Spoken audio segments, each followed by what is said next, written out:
Game day.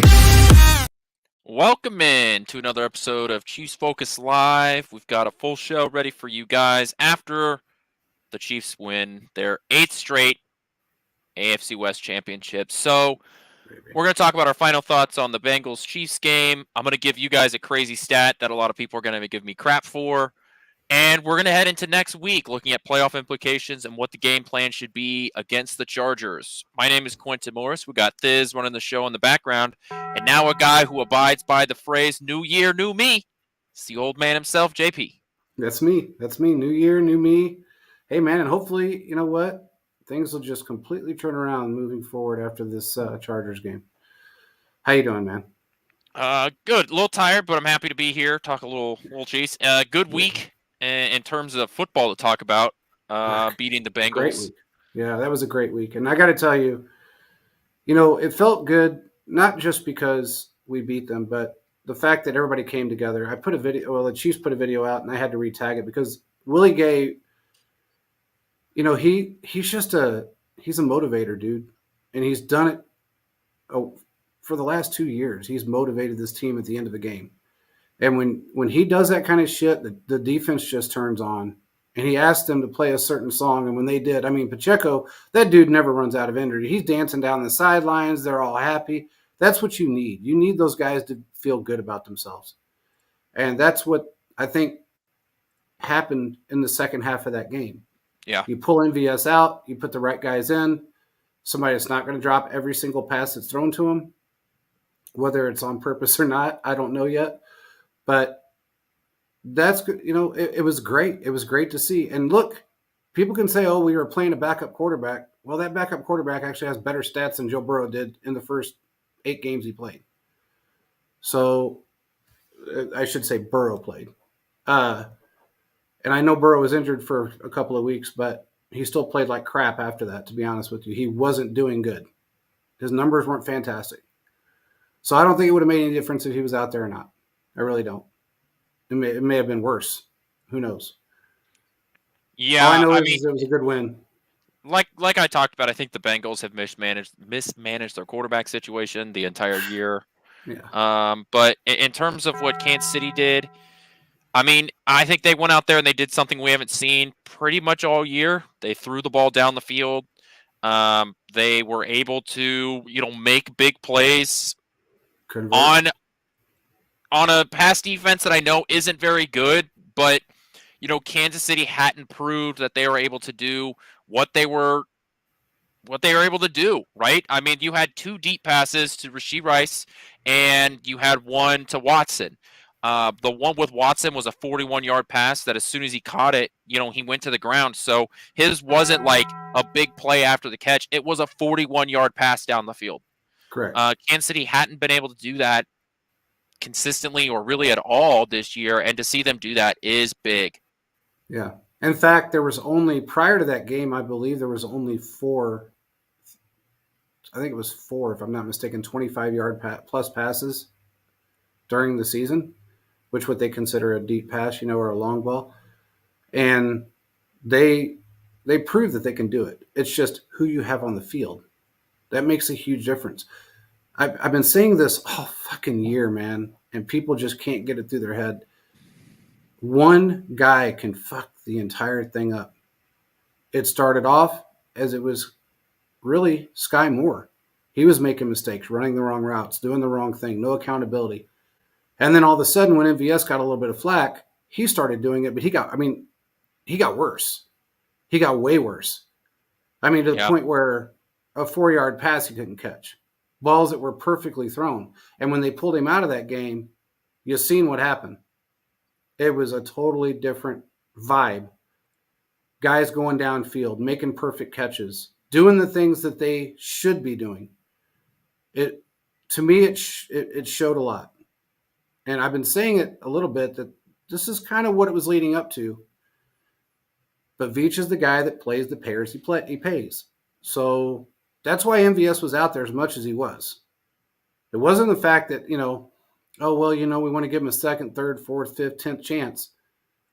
It's an accounting. It's the accounting of the game. It's the business side of the game. You're paying a guy $10 million, $11 million if he gets to his incentives, which he got nowhere near. But you're paying them that much money, even though it's not a lot for a wide receiver. It's still a lot of money in comparison to everybody else that's on the field. So you have to get your value out of them in some way, or you look stupid to the ownership for signing somebody to that kind of a contract that can't catch a football. And if you go and you look at any Green Bay games in the, when he was with Green Bay and Aaron Rodgers, that was the reason they got rid of him. Veach assumed that this was a change of scenery type of situation. He didn't like Aaron Rodgers. It was one of those things back and forth, and maybe the coaching and everything else would help him. It did not. This year made him worse, and it showed that he's a little arrogant. So, hey, it is what it is. We had a great win, played well. Second half, we played really well. The defense is dominant, as always. No matter who they play, it doesn't matter if it's a backup or not, they're dominant. They held Chase to 41 yards, and he was still yapping after the game. Yeah, did you see what he said? I mean, they were asking there were reporters asking him, what happened on the field between him and Snead, and he's like, oh, I'm just trash talking, and I guess I got under their skin, and that's it. It's like, dude, you can't be trash talking after you won the game or after you lost the game. It's one thing if you win, you can keep trash talking, and I don't even care if you're trash talking in between. Look, my general rule is, and this is the same rule that I have with like trick plays and stuff, is that you are allowed to trash talk if you are winning or if you have some history of success. Once you lose, you got to own it up. All right? You're allowed to run trick plays and fancy stuff if you've had a history of success in the past. And then if you don't like it, stop it. That's my general rule. But then after you lose, and not only do you lose as a team, but you got shut down. Yeah. That's the other thing. It's not like he had 150 yards and a touchdown. He got shut down for 41 yards. Yeah. Yeah. And the sad part is that he actually blamed Snead. He said, man, that dude's been trying to fight with me. He just started picking fights with me. He was the one that actually started the fight. And he actually admitted to that he was trash talking. Yeah. And then he said, but he wanted to fight me the entire game. No, he didn't. Snead's not that kind of guy. He's not just going to go out there and fight with you to fight with you. He's not going to put himself in a position or the team in a position just for the hell of it like he does. He's not immature. But it was funny that he said, I guess I just be getting under people's skin sometimes. And then he said, I guess I really got under his. And then the other guy that was standing next to him started laughing. They thought it was a joke it was T. Higgins, yeah. And they're laughing their ass off while they're going the fuck home sitting on the couch at the end of the season because they're out of the playoffs. We eliminated them. Yeah, this is the second year. This is within the same calendar year. Kansas City has sent the Bengals home for a short season. Correct. And the whole 3-1 against Mahomes thing means absolutely nothing. It means zip. Because it's not quarterback against quarterback. It's team against team. And we shut his ass down. I wish Burrow would have had to go up against this defense. Because he didn't do that great last year against the defense that we had. He didn't put up enormous numbers. He really didn't. It was a very close game, and we won by 3, but he didn't put up an ignorant amount of numbers in that playoff game. So I wish he would have faced this defense, to be honest with you, because it may have humbled him a little bit. But it is what it is. I think Jake Browning's going to have a starting job next year. There's no way he doesn't. Somebody will pick him up. He's good. He's proven that he's a good quarterback. And he's also proven that you can play in a very good system. And if he goes to a good system, he'll be successful. Because that is a quarterback system-driven team. It's proven because when you got a backup that comes in that has been through 3 other teams and really outplays your starter that you just gave $275 million to. Just saying. Anyway, let's head into our next spot. I want to bring up a crazy stat that I know some people in the chat are just going to spend the next 15 minutes trash talking me, but that's fine. I might have to trash talk you. It depends on what the stat is. So officially after this game, Rashee Rice now leads the NFL, not just rookies. He leads all of the NFL in yards after catch. He has 653 yards and yards after catch. And Tyreek Hill is number 2 at 641. What's crazier about this stat is that of the top 20 players in the NFL, wide receivers of yards after catch, he is the only one that does not have more than 20% of teams' targets. Yeah. Does that make sense? Yeah. So he's getting all of these yards per catch. He has 17.9% of the team's targets. Guys that are in line with him, like Tyreek Hill has 30%. CeeDee Lamb has 29%. Even going further down the list, Michael Pittman Jr. has 28.7%. You have to scroll all the way down to basically 20, where you get Jalen Waddle, who was 19.9, but even that's like more than 20%. He has the lowest percent until you get past the 20 mark. Yeah. It just makes it more insane how much he's accomplished this year. And the guy that has less team targets than him is all the way down at 20 with Jackson Smith and Jigba, who has 16.9%. Yeah. Yeah. And you know, it's funny because I distinctly remember doing, you know, I think we did a live deal during the draft. In fact, I know we did. And everybody wanted, what's his name? Quentin Johnston. Quentin Johnston. Everybody was pissed off that we went after Rashee Rice and didn't get Quentin Johnston. Well, Quentin Johnston's not even on that list. So let's rewind about, you know, Veach can't draft a wide receiver. He can. The difference is that I think this year and what we've learned is that when Mahomes works out with these wide receivers and they take the time to put him with them, he knows if they're going to be able to fit in the system or not. And they hadn't done that. You know, they didn't do it with McCall Hardman. They just drafted him. So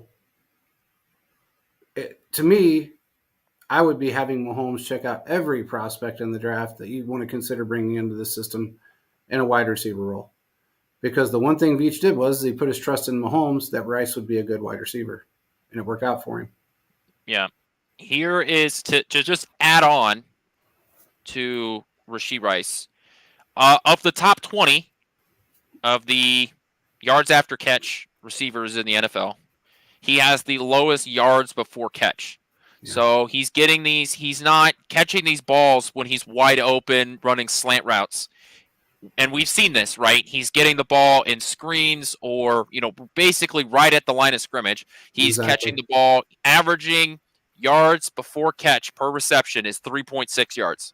That's insane. Where Tyreek Hill, 9.6, CeeDee Lamb, 8.3, Puka Nacua, 8.1, Amon-Ra St. Brown, 7, right? So a lot of these guys are catching the ball much further, you know, double farther down the field than he is, and he is still able to get into space and find space in a defense. I think that he has proven the talent level is there, and he's really been able to prove that he belongs in the NFL. I am fully on board with him continuing to get the ball more. It has been impressive. Also, if you're on this list, his drop rate is really not as bad as some people would say. No. At least the eye test. I think the part of the thing is that like his drops, it's just every other receiver in this offense is dropping the ball. So when he drops it, it's like, here we go again, you know? Yeah. So he has 8 drops on the year. CeeDee Lamb has 6. Puka Nacua has 10. Tyreek Hill has 10. Amon-Ra St. Brown has 8. So even other top receivers in this list also have a significant amount of drops or around. Yeah, he's a rookie, and most of those guys are experienced, and Tyreek is one of the most dangerous guys in football. So. Yeah, exactly. So his drop rate is really not as bad as anecdotally it seems. Now, obviously, there are guys that have more receptions and less drops, right? Like Deebo Samuel has about 20 less receptions and, you know, 6 less drops. So he's not perfect, but I would say that the drop rate is not as bad as initially it seems. No, and given the fact that he's targeted so much, I mean, you know, it's like Kelsey. Okay, everybody has been complaining about Kelsey's drop rate this year. Kelsey's always had drop rate because he's targeted usually 100 to 110 times a season. So you're going to have some drops. It is what it is. If you're a guy that's targeted 40, 50 times and you have 6 or 8 drops, then there's a problem, aka MVS. So that's when the problem occurs. Justin Watson was targeted a whole lot this year, and I think he only has 4 drops on the season. And one of them really wasn't a drop. The ball was just really poorly thrown by Mahomes. He was under pressure and he threw the ball up, and Watson tried to get it and couldn't. I mean, there's so much that goes along with it, but go ahead. Kansas City needs to run the offense, the wide receivers through Rice. I think that's just what I think that stat alone needs to prove it. Plus the eye test and what we've seen and just seen him do, that we need to run our wide receivers through Rashee Rice. It's as simple as that. It's an impressive stat for Rice. I mean, you're talking about guys that are super explosive and are in super explosive offenses with Jalen Waddle and Tyreek Hill. Correct. I mean, anytime you have a better stat than Tyreek Hill is great for you, because Tyreek Hill was literally in the MVP conversation during this year. He was on pace for 2,000 yards when he got hurt. Yep. Guys like CeeDee Lamb and Deebo Samuel are number one weapons inside of really good offenses. So keeping him in this conversation is extremely impressive, and it just shows the talent level. And I wanted to talk about that stat because it shows that not only is he effective in this offense, he's effective in a way that I don't think a lot of people thought about, if that makes sense. Correct. When your average catcher is your average, I guess, target is 3.9 yards, and you're number one in yak, when everybody else is 8, 10, 12 yards at reception, that's insane. That's a number that they really have to look at. They can't just look at a stat and go, well, he dropped 4 balls, or he dropped 6 passes, or he dropped 8 passes. That doesn't mean shit. And relative to what he's actually done, especially his first year in this system, and being an Andy Reid rookie, along with one of the most unorthodox quarterbacks that's ever played this game, that's fucking impressive, no matter who you are. And I will say it, I've said it before, because they've told me they're looking at him as the number one wide receiver next year. And he will be that guy. You mark my words, he will be the number one wide receiver going into 2024 season. One more stat on Rashee Rice. He is 11th in the NFL in yards after contact. So he's also just difficult to bring down. And I think all of those things have really built into the fact of we're seeing one of the best young wide receivers not only of this draft class, but just in general, we're seeing a very talented guy. Yeah, he's extremely, extremely high football IQ. He's caught on so quickly, and he's got to speed so quickly that most guys never do in this system. I mean, Tyreek didn't even catch up this quick. It took him a long time to catch up that quick. He said, I'll buy that one, but I never thought Glass Zipper Tony would be the number one. Their mindset with that, and I have asked around, their mindset with that was, okay, if we're not going to go out and spend any money on anyone, this guy has been in the system. He's quick. As long as he stays healthy, he'll be okay. Problem was, he had no offseason or preseason. He had no training camp. He didn't touch a football for months. Didn't catch a football for months. So then when he gets back into it, he's rusty. Then he gets injured again, slightly. So it's been rough. And I think he could get better. He's not going anywhere. I mean, they're not going to get rid of him. That's for sure. If they were going to get rid of anybody, honestly, I think if you took him and you took, what's his name there, Sky Moore, I think Sky Moore would go before he would, because he's got a lot more agility, a lot more speed, game speed, burst. If he learns to catch the football, he's going to be dominant. but he's, it's just going to take some time to get used. Nobody catches it in the first year of this system. I mean, this is the fourth wide receiver Andy Reid's had in his entire coaching career that has had 1,000 yards or even close or even got this. I mean, this guy's got 84, 79 receptions on the year? Who does? Rashee Rice. Rashee Rice. I think it's 79 receptions on the year. And that's kind of unheard of in an Andy Reid system. 79 receptions, 938 yards. Yeah, it just doesn't happen. He's 60. I mean, he's basically 62 yards away from 1,000 yards, which I imagine, if everything they're telling me is correct, you will see him next week because he is a rookie, and he will play him. And I know Gabbert is, because they're going to sit Mahomes. I know Gabbert's going to target him, and Kelsey's going to go out there and at least get 16 yards, and then he'll rest. Yeah, let's just move into our next topic here. What the game plan should be next week. So we know that Kansas City has already locked up the 3 spot. Realistically, I think Kansas City is stuck there. I don't think they can move. Mathematically, they could, but it's going to take it would take so much that it's not. Not possible. Realistically, they're not moving. No. Baltimore has locked up the 3 seed or the number 1 seed. Miami has a playoff spot, but they could technically still lose their division at the 2 spot. Kansas City is locked in at 3. Jacksonville is sitting at 4. They're currently leading the AFC South, but they could get knocked out of the playoffs if they lose against the Titans. Cleveland has a locked-in playoff spot with the 5 seed. Buffalo could get knocked out of the playoffs entirely, and we'll talk about that situation here in a minute. And the Colts are the 7 seed at 9-7, but they are in it to win it in Week 18. Indianapolis and the Texans play each other in next week, and whoever wins that game is in the playoffs. Correct. Buffalo could get knocked out of the playoffs if the Steelers beat the Ravens, which on paper seems crazy, but there's a good chance that Baltimore doesn't play a lot of their guys or plays them for a half and then backs off, right? And the Dolphins need to beat the Bills, and Jacksonville needs to maintain their 4 spot. So basically, like those 3 teams need to win for Buffalo to be booted out of the playoffs. The Dolphins need to win, the Jaguars need to win, and the Steelers need to win in order for Buffalo to get knocked out of the playoffs.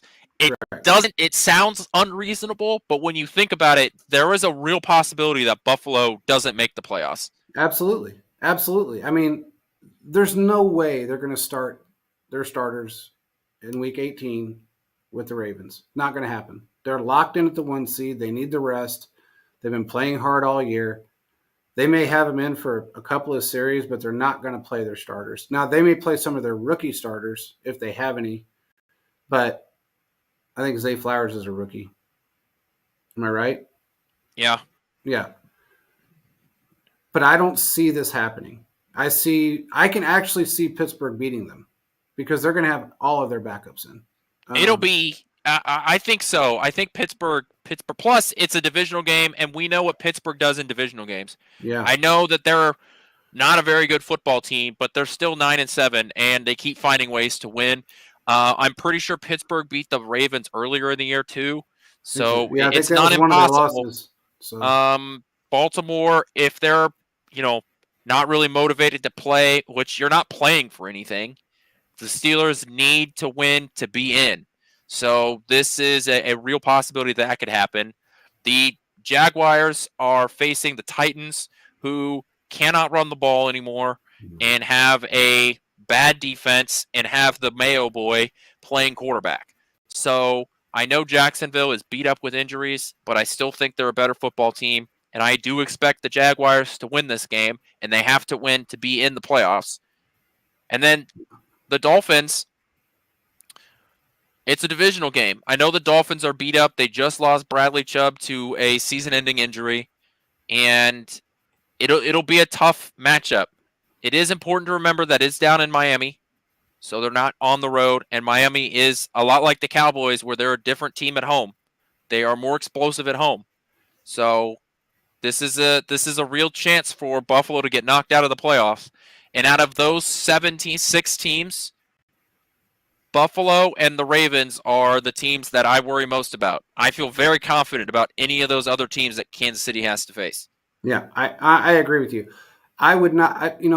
It's weird. Buffalo has been such a up and down thing with us, and I just don't. I don't really want to play them in the playoffs. Now, again, if you talk to Mahomes, he doesn't give a shit who he plays.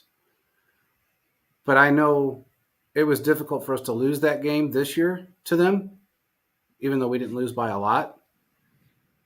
There was a lot of mistakes in that game, and those have been somewhat kind of finally just okay. Enough's enough, and they've weeded some of that out. If we do play Buffalo for some reason, we end up playing them in the playoffs. I'm not as worried as I would have been 5 weeks ago.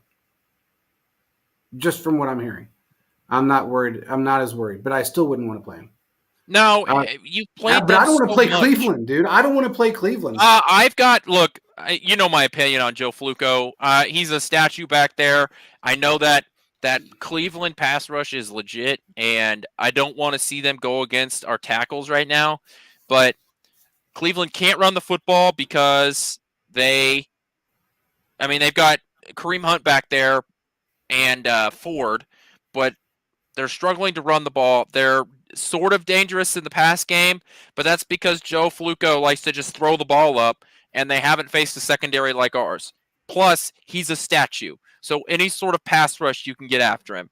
And I'm not scared of the Cleveland offense at all. Their offense doesn't fear me. I think their defense does a little bit because of our tackles. But the one good thing that comes out of this is Donovan Smith will be back by the playoffs, so we don't have to worry so much about that. Because honestly, look, as much as I like, and I think he's probably going to be he's our future. He's not our right now. He's just not ready. I think Donovan Smith needs to be in this. He needs to be helping protect Mahomes right now. That's what we need. I don't know if you noticed, but during the Cincinnati game, there was only one penalty on Taylor, which was phenomenal. It was one penalty, and that's not bad. We can't complain about that. That's a hell of a lot better. He's the most penalized tackle or offensive player in the league. I think he's got 13 penalties on him or something insane. It's a high number.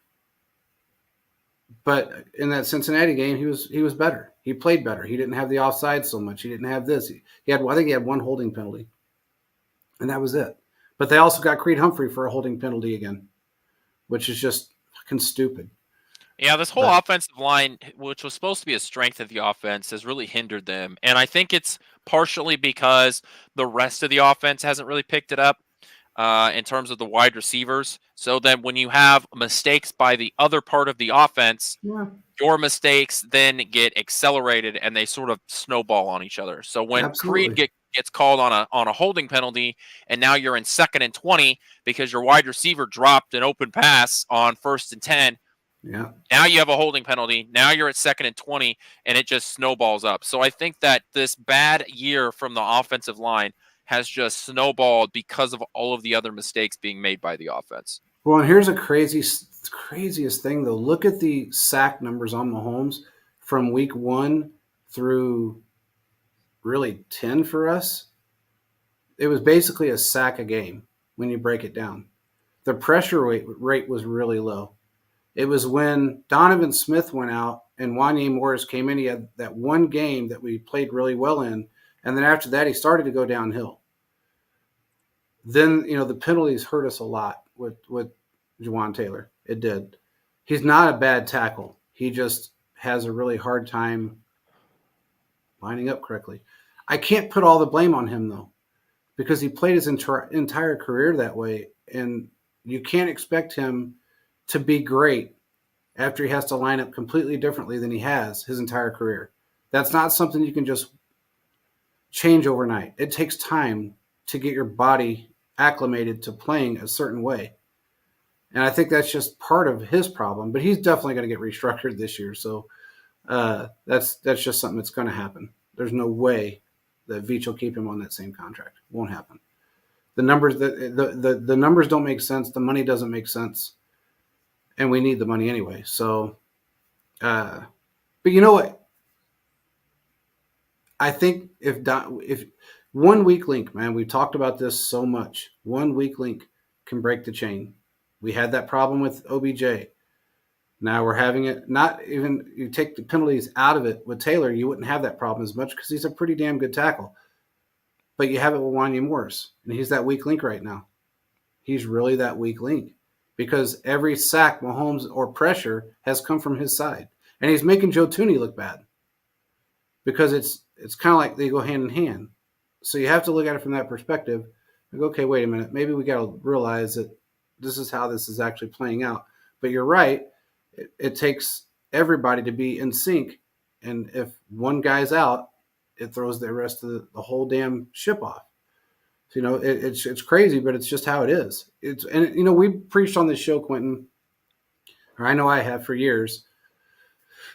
Just like on the defensive side of the ball, everything starts up front with the line. Your secondary wouldn't be shit without the line. Your linebackers wouldn't be as effective without the line. And this year, we have one of the best secondaries in football, and we've had the best linebacking core as a whole in football. But it starts with that defensive line. And today, Charles Omenihu put that out. He said, "Do you guys not realize that the secondary wouldn't be worth shit if it you didn't have a good defensive line?"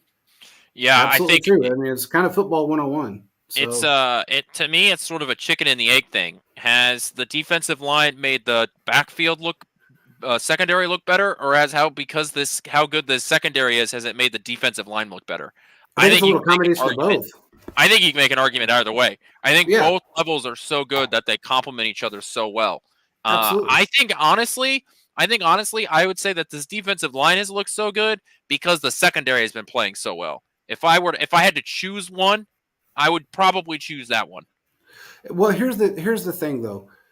If your defensive line is off and they let somebody through, or their pass rush isn't getting there, especially if they let somebody through, and your linebackers jump off their assignment. Then once your linebackers jump off an assignment, especially if you have 3 or 4 wide receivers out there and a tight end for the offense, then all of a sudden your secondary is jumping off their assignment to try and help and assist. So it has to be, you've got 3 lines. You've got your defensive line, your linebackers, and your secondary. It's kind of like the military. So somebody has to slow them down as they get to that secondary, that final run.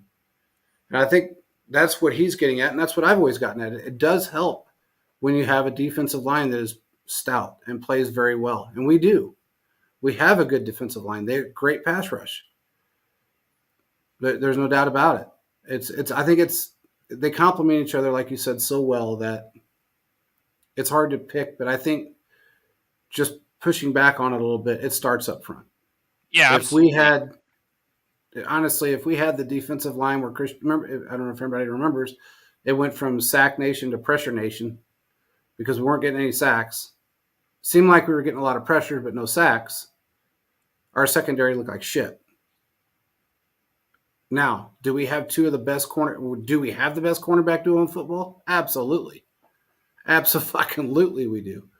There's nobody that can deny that. If they played for any other football team, I would say the exact same thing. McDuffie and Snead are the best 2 CBs in football, best duo in football right now.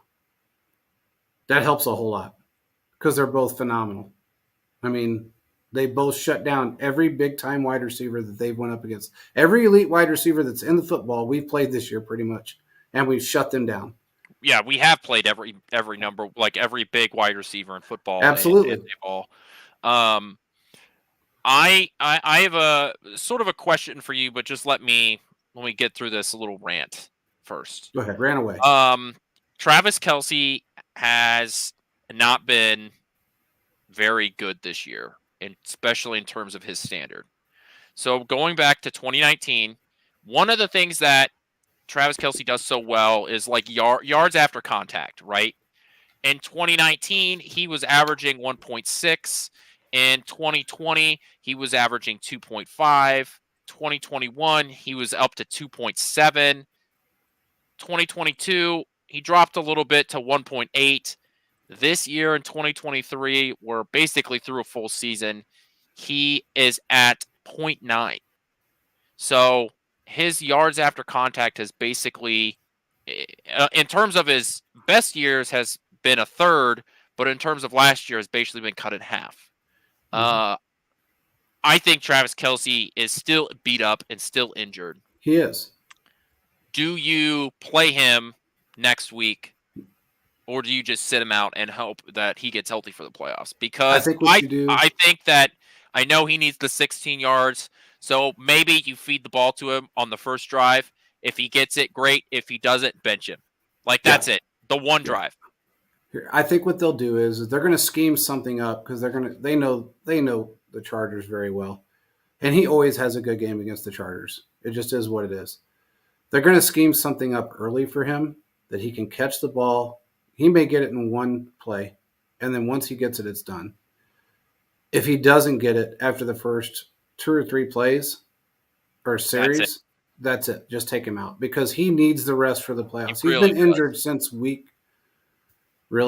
was it, well, he got injured he was out week one I because mean, of his he was knee. out week one because he got injured in the last practice. Correct. I like what Joseph said. I'd leave it up to him. He's earned it. I think that's right. If he That's feels true. it's that important, then let him do it. If not, if he doesn't think that's important, if he really wants to sit up the whole game, I think he's a veteran guy. Leave it up to him. Absolutely. Um, Absolutely. I like what Will said here. He said, I was at the Bengals game. The referee who called that flag on Creed was standing behind on the Chiefs side of the offense. How could he see that? I agree with that. And I actually questioned it during the game because I don't know how he saw that. And I don't even know that it was a penalty, but it is what it is. I mean, you can't really change it. I don't know if for him, look, in the history of football, there's been a couple of tight ends that have had 2,000-yard seasons back to back. Nobody more than that. Right now, he's sitting at 7, yeah, back to back to back to back to back. If it comes down to it and he doesn't get the 1,000 yards, is he going to be upset? Probably. But how long or if and when ever is that record going to be broken? Never. Because you could take the Gronks, you can take everybody that's ever played this game that was a phenomenal tight end, and they never had that. So it's going to be really hard to find another tight end that has. Now I understand that they're going more to their tight ends a lot, and there's a lot of 900-yard, 800-yard tight ends this season, which is great. I just don't see them being able to get to 7 straight 1,000-yard plus seasons ever. yeah. So Especially at the tight end position, it's such a grind to yeah, get that, and I know the extra game is probably going to help, but you get one big injury and that removes you. yeah. So I think that's the big thing is that he has been so healthy at that position for 7 years, and been able to be highly productive during that.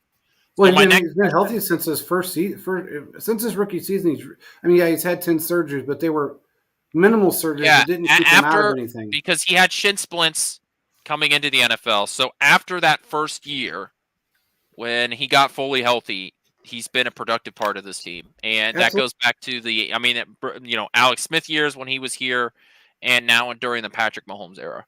Correct. Realistically, NFL teams can really only sit a few starters, right? Because you still need to field a roster, including Yes. special teams guys. So if you were to list your top guys that you would expect/want to sit out against the Chargers, who would they be? Um, Chris Jones. Well, no, I take that back. Chris Jones has to play because he needs a half a sack He needs half a sack for $1 million. for $1 million. So I would not sit him until he gets the half a sack. But I would sit, Omenahue. I would probably sit Sneed. Definitely sit McDuffie, Reed. Um, I would almost sit all of your starting secondary. Because you could only sit like 5 dudes. Well, you could sit more than that. because you only have like 7 healthy scratches that you can do. Well, yeah, that's true. Well, no, you can put all of your. I mean, we've done it in the past to where we've pretty much had everybody that wasn't a starter in the playoffs or in week 17 or week 16, whatever you want to call it. The guys that start predominantly are starters are not out there. So Yeah. you can. I'm not going by okay, who's inactive, who's active. It's you can play whoever you want. You have Here's how I 53 see it. guys. So Patrick Mahomes, Pacheco, yeah, Travis Kelsey, and it basically those are the guys that I don't want playing on the offense. And then Snead, McDuffie, and Reed, yeah, they got to sit. and then probably Bolton because of his injury, Yeah, previous injury. Those are yeah. probably the guys that I would want to just not even deal with, and we can just move on from there. And then you slowly rotate other guys. That's the thing. Uh, You just rotate some guys like in and be done Leo with it. Get Willie Chenault Gay should out. Yeah, probably and get get a Willie ton of Gay out of there. snaps. FAU, Felix Anudike-Uzama should get a ton of snaps. Like, Yeah, I think you got to keep your starting linemen out there. You can't really like rotate your offensive line. That's just not how that works. no, But other than that, those are probably the 5 or 6 guys that I feel really good about sitting, and you really should just put those guys aside. Other than yeah, that, I don't really care what your combination is. exactly. I think as far as wide receivers are concerned, I would let Rice get his record if he can because he is a rookie, and Reed will play him probably for that game, just simply because he's a rookie, and you want to keep him in that same Yeah, I think you momentum. should leave Rice out there. Absolutely, and I think you're going to see a lot of Justin Ross on Sunday. You're probably going to see a lot of I want to MVS, see some McCole Hardman. I want to and you're going see to see McCole. him get a ton of reps. You're going to see. You're going to see. Everybody, don't get upset, but you're going to see MVS out there because that's really good. I mean, everything I have heard is that he's not going to see the playoffs. He's going to be a very minimal snap. He may be a healthy scratch for the playoffs. So just understand that that's what's going to happen. But they will play him against the Chargers because they want to keep other guys that can actually catch the football healthy and strong. I know Rice is that one of those guys, but he's a rookie. So you got to get him out there, keep that motivation going and that momentum. Get it if he gets his 1,000 yards, which he can easily do against that defense. That's going to make him a fucking star in during the playoffs. It's just going to bolster his confidence level, and that's what he needs. Can you join StreamYards? What do you want? I mean, yeah, you could pay for StreamYards if you want. I mean, it's not too bad. Anyway, yeah, I agree with you. I mean, they're going to have to rotate guys out. The guys that are really close to their, whether it be their bonus or their yardage, it's up to them. Again, it could easily be $1 million for Chris Jones is huge, and he needs a half a sack. That all he needs is a half a sack to get that $1 million. Yeah, and you want to keep him happy because you want to re-sign him. You want to bring him back in. You want to extend him from this point on. You want to extend Chris Jones. That just frees up money next year. You don't have to go out and find somebody to fill his shoes, and we don't have anyone to fill his shoes. If Veach goes out and gets cheap on him again, that's going to be a real problem because regardless if he's 29 or 30, he is still playing at the highest level we can expect out of him. We got to re-sign him. And I got to tell you, You just want to re-sign everybody. No, there's certain guys that have to stay on this team. Don't fuck this defense up. Mike Dan is going to go. There's no doubt about that. He's going to get picked up somewhere because we're not going to pay him that kind of money. But somebody will because he's had a great fucking season. I mean, he's had a great season, a career high in sacks. Everything he's done, he's just been on point. But he's not going to stay here. You got certain guys. Keep your fucking secondary happy. Keep them involved. Snead, McDuffie, and Reed all have to be here. Your linebacking core. I would get rid of anybody else besides Willie Gay right now. He helped us win that game last week. He's helped us win numerous games during the season. You can't fuck up something that's doing so well. And I don't care what anyone says. Leo Chenal is not a Willie Gay replacement. He's just not. You're right. It's true. Not there. I don't even think Drew Tranquil is. I think he's great, but I don't think he doesn't motivate the team the way Willie does. He's athletic, but he's not as athletic. I don't know, man. It's hard for me to see Willie Gay just go bye-bye. He loves his football team. I know you've got a ton of tough decisions coming up in the offseason. This is sort of the bad thing when you draft so well is now you got to pick and choose who you want to keep. You've got so many good players. It's like who you going to keep, and I just think that Willie Gay gets on that chopping block because you have Nick Bolton, you have another linebacker right there, and you can use another pick on a linebacker. I think that's just what you have to do. I don't know. It's hard, man. It's hard to break up that continuity. It really is. That's what fucks teams up. It really does. But you got to do it. You can't re-sign everybody. You can't re-sign or offer Chris Jones a huge contract and Snead and Gay. Some of these guys. Gay's not going to be a huge contract. I mean, that's not a high market. I know, position. But $3, $4, $5, $8 million here and there allows you to sign some bigger names, allows you to go out and sign a Michael Pittman Jr. or a Mike Evans. These sort of contracts allow you to go and do these things to rebolster the other side, especially because you don't have a ton of draft picks this year before the comp picks are released. You don't have a ton up front. I think you only got 7 right now, right? So, and you're missing a lot of mid-round picks. Yeah, they don't have a 4th round pick. I know. It's hard. It's really difficult. That's why I'm saying, I don't think that Snead sticks around, and I think you have to choose between Jones and Snead. I don't think they can keep both. Yeah. I mean, I guess the only way they would be able to do it is if they do it the way they've done it in the past with other players, where you sign them to contracts that extend them out. Their first couple of years, they're not big hits. Yeah, and then you get to that third year, that loading the back end. Yeah. And then on that third year, you have the option out. That's the only way you can really do it. Yeah. With Jones, I understand his position. Fully understand it. I understand all their positions. And it's like Snead could probably, at the end of the year, Snead's probably going to get like a $22 million contract. Absolutely. I mean, the guy's proven that he can do it. And I just don't think that happens here in Kansas City. I had been talking about, really off-season, early in the season, then I was like, oh, it's okay that Snead leaves.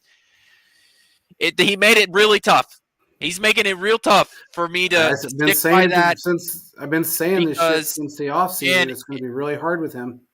And it has nothing to do with his blitz ability. I'm standing by that's a scheme thing. It's not a Snead thing. But he has played amazing one-on-one corner, and he's made it really tough for Kansas City to move on from him. But I just think that there's going to be markets. There's going to be teams out there who need a legitimate number 1 corner and are going to quote unquote overpay in the offseason because that's what happens in free agency. And he's just going to get priced out. I just wonder if they couldn't put them on bonus structure contracts and let Clark cut the check. It's going to be tough. Yeah, I understand Chris Jones' situation. I want injury guarantees. I want that money. If I'm going to come in, because every other team's going to offer me that. So if I come in and you want me to stay here, I want the injury guarantee. Jones is another great example. It's like Kansas City can offer him, $25, $26 million, but a team out there that has a ton of extra cap space, pick whatever mediocre / bad team you want. I don't know. The Cardinals. The Cardinals would love to pay Chris Jones $30 million. You know why? Because they're not asking for it. They have some of the cap space or whatever team. I don't have the cap numbers in front of me. Pick whatever team that you feel, the Titans, right? Whatever team that you think has that sort of open cap space. They would love to get a guy like Chris Jones in there, Agreed. I mean, that's absolutely true. I mean, all the myths and the bullshit of him wanting 30 million, $31 million last year was all myth. He didn't want that kind of money. He wanted his injury guarantee to be higher. He wanted his fully guaranteed contract to be higher than what it was. He wasn't asking for 31 million a year. So that shit needs to go away. But I think he loves it in Kansas City, dude. He's planted roots. Yeah, of So, course. I mean, and I'm wondering if he's not going to. And you could actually franchise tag one of those two guys as well. I know. You can't really go. I mean, you could. Chris Jones would be a very expensive franchise tag. Yeah, That it'll would be the be second time. it will be $30 million Because because it would be the second time too. So. especially because of all the other defensive tackles that got signed in the offseason, that number has only gone up. Plus, you got to add 20% on it, whatever it is right now. You have to add an extra 20% on it because you've already franchise tagged him once. Exactly. Here's the thing, though.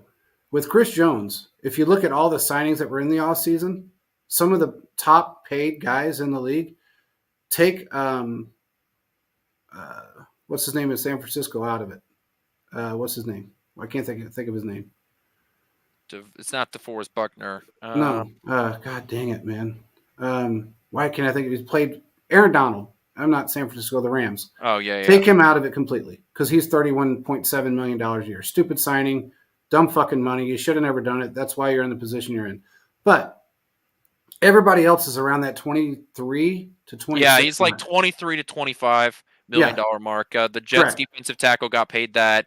So yeah, it's a low to mid 20s. Yes. So if you take a 30-year-old Chris Jones and say, "Okay, Chris, I'll give you your 50 million in guarantees, injury guarantees for the next 3 years. But I need you at 20 million, 22 million a year." I almost want to say he'd take that. Simply because he loves this team. The contract is also important. Absolutely it is. Absolutely it is. If you backload that contract, give him his injury guarantee and his fully guaranteed money that you can spread out. Understand, everybody, they can spread that money out as long as they want to after they're gone. They don't have to pay him all at one time. And I think that was what fucks with people a lot too, is that they think, oh, well, wait a minute, we're going to owe him for the next 5 years or all that money in 1 year. We're not. We can structure that to where we can pay him over 5 years. That money, that guaranteed money. So the caps always goes up. It's every year it goes up. This year it's going to be higher again because they're making up for they're still making up for COVID 3 years later. But it's going to be Veach has to get out. We talked about this, Quentin. Me and you talked about this on this show 2 years ago. And I said, point blank, this was going to happen to us with the wide receivers.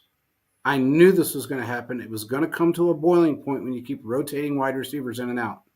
You have to keep at least one or two great players, because if they don't have any continuity in an Andy Reid system and with Patrick Mahomes, you're fucked. And this is a great example of what happens when you continually rotate players in and out and you're running with unknowns to a degree. I mean, MVS was a mistake signing, especially for the money. He helped us out last year. He came in and did what he was supposed to do last year. This year, he has not. Sky Moore, I don't know what the hell happened to him besides he's got the McCole Hardman effect. When McCole Hardman had his first season with us, he had a great rookie season, breakout rookie season, and then he got arrogant and cocky and didn't want to go to Pat camp, didn't want to practice, didn't want to do this, thought he was better than everybody else, and then he got humbled. That's what I'm seeing out of Sky Moore. If he doesn't want to play this game and doesn't want to hold himself accountable, find people that do, but you have to hang on to a couple of elite wide receivers. Why do you think Mike Evans has been with the Bucs as long as he has? Why do you think Baker Mayfield right now, think about this, people, Baker Mayfield went through 3 football teams, had a loaded fucking offense in Cleveland. But they put too many egos in one room, and Baker Mayfield still wasn't very good because he was cocky. Now, all of a sudden, he's still got that really good wide receiver room that Tom Brady had with Mike Evans, and he looks like a fucking star this year. He looks like a totally different quarterback than he has his entire career. There's a reason why that is because you've got wide receivers that can catch a fucking football that have been in the same system for so long. And they're not even nearly as complex as the Chiefs. You have to keep people involved. It's that simple. Yeah, do you want to rotate your third, fourth, and fifth? Go ahead. Who gives a fuck? But when it comes to your number ones and number twos, you got to hang on to those guys. That's why Justin Watson is still here. That's why he's the third highest or ranked third in our offense right now, behind Travis Kelce and Rashee Rice, because he's still here. He's young still. He can still catch the football. You have to do that. And that's what's bit us in the ass this year, or partially bit us in the ass, is that because this is the same wide receiver crew we had last year with the exception of Juju. It took Rashee Rice 8 weeks to get to where, because he really wasn't involved that much at the beginning of the season. Everybody knows that. Took him a while to get up to where he's at. Now he's really our number one wide receiver. We put too much faith into players that were unknowns because it was cheap. And you can't always do that. You just can't. It's that simple. You have to balance it out somewhere. And we didn't pay $65 million a year for a quarterback. Mahomes turned that shit down just to make this team better. Travis Kelce has turned that shit down to make this team better. A lot of guys have turned that down to make this team better. Why? Because they're making $20 million off of commercials. Each time they do a different commercial. I mean, Patrick Mahomes made $180 million off State Farm. Travis Kelce's $100 million in endorsements. They understand the game. They understand they can't take it all and then expect the team to get Super Bowls out of it. That's what we need out of a lot of players, but we also need to keep in mind that some of these players you have to keep guys in the building that can actually catch a fucking football and stick with the continuity. That's why Tyreek Hill was so good for so long with us. Yes, he's a very explosive player. Sammy Watkins was very good when he was on the field. You had one of the best wide receiver corps in football at that time, and we were flowing, and we had a terrible defense. So that's where the balance has to come in. You have to balance out, okay, if I don't have a number 6 defense, but I have a number top 10 or top 12 or top 14 defense, but I have the offense that I had before in this day and age, that's what you need. That's what the Patriots did all those years. Top 5 defenses. Some of their offensive weapons were good some years, some of them weren't. Brady made him better. There was a lot of accountability from Belichick on that too, which we are lacking this year. We are lacking accountability from the coaches. Andy Reid's not that guy that's going to go out and scream at people. You got to have somebody that will. There's just a lot of changes that are going to have to be made in the offseason. But right now, it looks like they're leaning in the right direction. They found their mistakes. And Veach owned up to some of them. He actually did. I mean, it is what it is, but he owned up to it. He knows he's fucked up. He knew he did. Question for you. James Palmer stated that in his mind, we're missing Eric Bieniemy more and more. Now, here's my take on this. What we're missing from Eric Bieniemy is a fine line of accountability. And when I say fine line of accountability, what I mean is you can go way too far with that, or you can have that fine line, hold him accountable, and still keep respect of the players. He went too far with it. We know it because I think you were there. Caleb was there during preseason.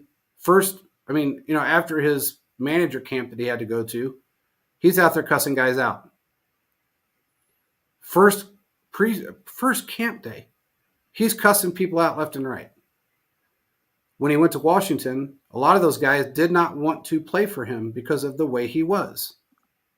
And they've won 4 games this season. I wouldn't look, this is the point Caleb and I were making like a week and a half ago. I don't think it's fair to compare the success of the Commanders just pointly on Bieniemy or the lack of success just because, well, it's a bad football team.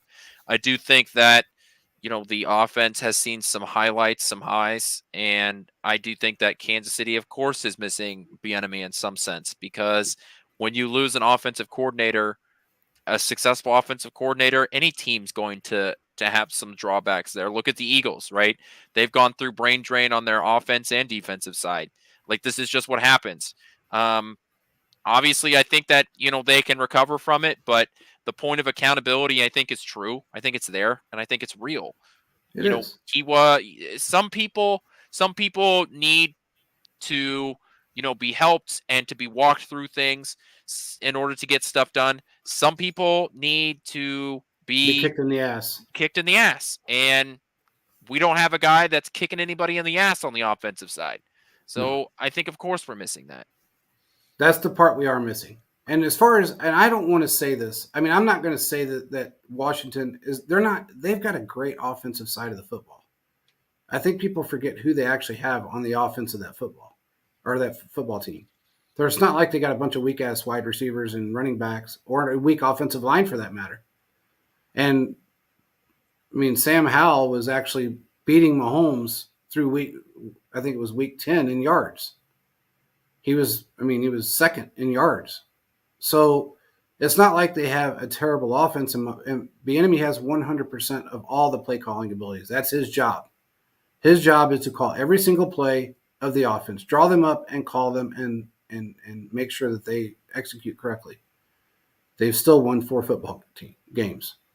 And they're not playing anybody that's extremely strong. It's not like they've had a really hardcore season.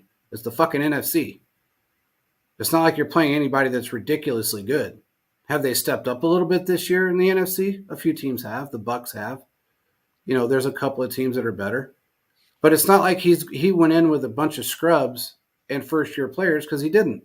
He's got Terry McLaurin. He's got all these guys out there that are phenomenal wide receivers that are not catching the football. They're not even being thrown to.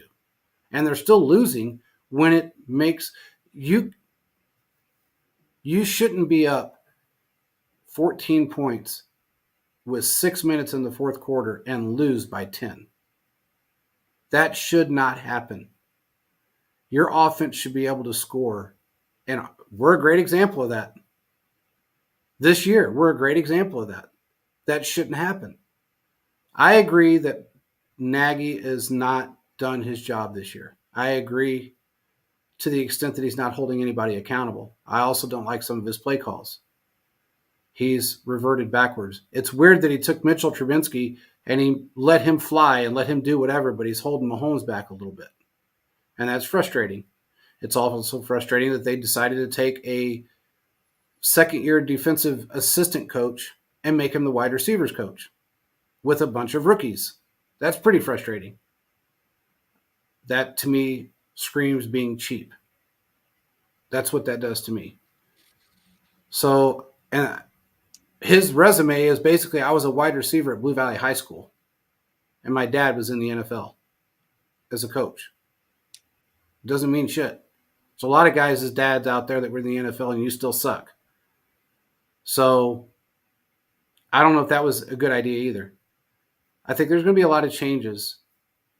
And also remember, and we've said this before, and Thizzle better ding this, if anybody remembers, when Nagy was here before, who did he have next to him, helping him the whole way that was a real jack-off? A real jack-off to players. I mean, just held him accountable for everything. Brad Childress. When you have a Brad Childress that helps you out, that's a different story. He's by himself right now. He doesn't have anybody that's kicking these players in the ass.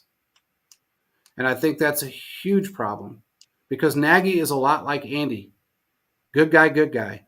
Let's talk this out. And Childress was not that guy. He was like, you know what? You fuck up, you go sit down. Go run the stairs. Go home. And that's something that we're missing. We're missing the accountability side of it. I think what happens, Andy is definitely not going to get rid of Nagy. But I bet they bring somebody in that is going to be that ass kicker. That's going to hand you your ass if you screw up. Because Nagy's just not that guy. And who knows who it'll be? Who knows? You're right, Joe. It's exactly who it was. Who knows who that'll be? But I bet you that's done by next year. So there's accountability from all sides of it. From Veach to the coaching staff to the players. The players need to hold themselves accountable because they're all fucking adults. Regardless of how you look at it, they're adults. They're playing a sport, a game for millions of dollars. They need to go, and with the best quarterback that's played this game, and really, honestly, one of the best head coaches, second best head coach ever, by numbers anyway. Go out there and actually show respect to the guys that you have on this field and play the game the right way. I swear to God, I mean, MVS looks like a fucking mole for some other football team. It's like he got paid from somebody to drop passes. I've never seen anybody drop passes the way he has. That's insane. Now I'm done with my rant. We can So what's the next topic? What do we got? That's all I have. Okay, well, I think that's all I have. If anybody else got anything, spit it out now. I think Travis Kelce will be fine in the playoffs. Yeah, we'll talk on Thursday about the Chargers game specifically and what's going to come up following more playoff stuff. I want to talk a little NFC probably on Thursday, so we'll get definitely talk some NFC stuff on Thursday. Yeah, we're definitely going to talk some NFC because there's some teams out there that I think legit, and I think we're going to have our segment, pretenders and contenders in the playoffs. And I think there's some out there that are definitely worthy of saying they're contenders, and some that are very surprisingly not. So, with that being said, everybody make sure you follow us, check us out, like and subscribe, follow us on Twitter, wherever you do your social media thing. Check out PSF. Make sure you join. We're going to be doing playoff games. We're going to do it during the draft. We're going to have a lot of fun. Live shows, audio, video, everything included. With that being said, we will talk to you guys Thursday, same time, same place. Peace out, everybody.